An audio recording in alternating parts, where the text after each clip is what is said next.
semuanya, kembali lagi di channel video pembelajaran. Di video kali ini kita akan belajar PPKN pada tema 2 subtema 1 kelas 5 SD. Judul pembelajaran kita adalah pengertian hak, kewajiban, dan tanggung jawab. Hak adalah sesuatu yang dimiliki manusia sejak lahir. Kewajiban adalah sesuatu yang harus dilaksanakan oleh setiap orang. Tanggung jawab adalah sikap berani menyelesaikan hingga menanggung akibat dari tugas yang diberikan kepada orang tersebut. Kita semua memiliki hak, kewajiban, dan tanggung jawab sebagai warga masyarakat. Hubungan antara hak, kewajiban, dan tanggung jawab.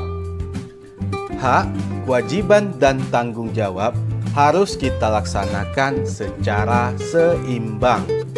Kita tidak boleh menuntut hak jika belum mengerjakan kewajiban kita dengan penuh tanggung jawab. Contoh hubungan antara hak, kewajiban, dan tanggung jawab. Hak sebagai warga masyarakat yaitu berhak untuk dipilih dan memilih dalam suatu pemilihan. Kewajiban kita sebagai warga masyarakat berpartisipasi dalam proses persiapan hingga pelaksanaan pemilihan agar berjalan sesuai asas jurdil atau jujur dan adil. Tanggung jawab sebagai warga masyarakat yaitu menerima dan melaksanakan hasil pemilihan. Judul berikutnya, akibat tidak adanya tanggung jawab dalam masyarakat. Tanggung jawab adalah sikap yang harus kita miliki saat kita diberikan tugas untuk dilaksanakan. Orang yang bertanggung jawab akan menjalankan dan menyelesaikan tugas dan kewajiban yang diberikan kepadanya dengan sebaik-baiknya. Tanpa tanggung jawab berarti kita tidak menyadari baik dan buruk dari perbuatan yang kita lakukan. Ayo, kita simak jenis-jenis tanggung jawab berikut. Pertama, tanggung jawab terhadap Tuhan. Sebagai contohnya, kita wajib melaksanakan ibadah sesuai ajaran agama dan kepercayaan yang dianut. Selain itu, setiap umat juga wajib mempelajari dan melaksanakan nilai-nilai kebaikan dari agama yang dianutnya dalam kehidupan bermasyarakat. Pelaksanaan tanggung jawab ini juga membutuhkan rasa toleransi antar umat beragama supaya dapat terwujud dengan baik. Selanjutnya, tanggung jawab terhadap diri sendiri. Contohnya, kita berusaha bertanggung jawab atas apa yang kita lakukan setiap hari.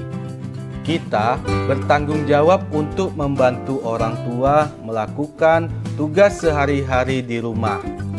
Kita juga bertanggung jawab untuk menuntut ilmu dan mengerjakan tugas sekolah dengan baik. Selanjutnya, tanggung jawab terhadap keluarga. Contohnya, ayah bekerja keras untuk memenuhi kebutuhan keluarganya. Ibu menjaga anaknya ketika masih kecil, serta anak bersikap tertib, disiplin, dan sungguh-sungguh dalam belajar.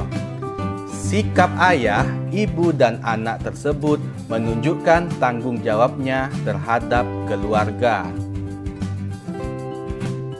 Berikutnya, tanggung jawab terhadap masyarakat.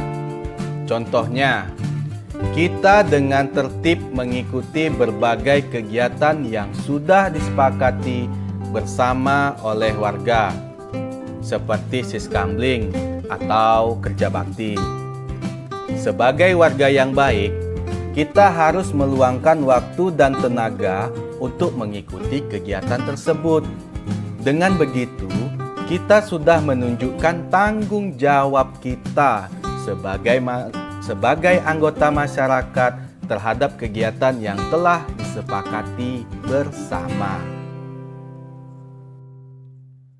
Selanjutnya, tanggung jawab terhadap bangsa dan negara.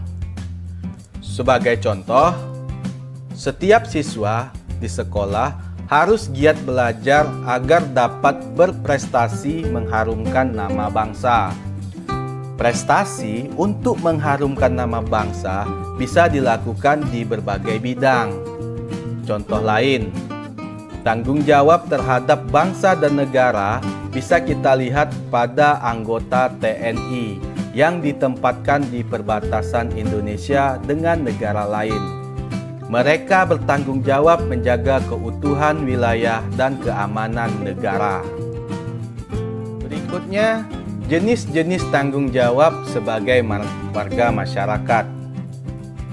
Pertama, memelihara ketertiban dan keamanan hidup bermasyarakat. Setiap warga masyarakat bertanggung jawab atas ketertiban dan keamanan di masyarakat.